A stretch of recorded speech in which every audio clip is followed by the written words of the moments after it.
Before wastage వచ్చేసి మాది పడమట్లో cloth shop అండి. అయితే బిఫోర్ మ్యారేజ్ చెప్తాను నేను కొంచెం వర్డ్స్. ఎందుకంటే ఇక్కడ ఉన్న లేడీస్ అందరికీ కూడా మ్యారేజ్ కాకముందు చాలా కళలు ఉంటాయి, అవునా కాదా? అంటే మ్యారేజ్ అయిన తర్వాత ఉండవని కాదు, కానీ మన కాలేజ్ టైంలో మనం అందరం అనుకుంటూ ఉంటాం ఏదైనా ఒక మంచి జాబ్ చేయాలి, బాగా చదువుకోవాలి, తర్వాత వచ్చేసి మంచి హస్బెండ్ భర్తగా రావాలి. ఇవన్నీ ప్రతి ఒక్కరి కోరికలు ఉంటాయా లేదా? ఉన్నాయా లేదా? నాకు రెస్పాన్స్ ఇవ్వాలి మీరు అందరూ. ఉంటాయి కదా. అలాగే నేను అనుకున్నాను ఒక పల్లెటూరు అమ్మాయి కాబట్టి ఒక మంచి సిటీ అబ్బాయి రావాలి, ఆ అబ్బాయితో కలిసి మంచిగా ఎంజాయ్ చేయాలి అని చెప్పి అలా అనుకుంటూ ఉన్నాను. అక్కడ బిఫోర్ మ్యారేజ్ వచ్చేసి మా ఫాదర్ 10th క్లాస్ టైంలో చనిపోయారండి.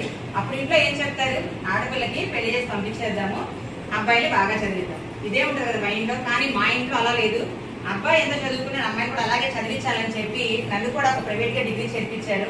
అప్పుడు కరెక్ట్ గా మనకి ఏదో పెద్ద ప్రాబ్లం వచ్చినట్టుగా మీకు అందరికీ తెలుసు. మా తమ్ముడికి బీటెక్ లో మంచి ర్యాంక్ వచ్చిందండి. కాలేజ్ లో ఫీజు కట్టాలంటే 1 lakh కావాలి. కానీ పల్లెటూరులో అప్పట్లో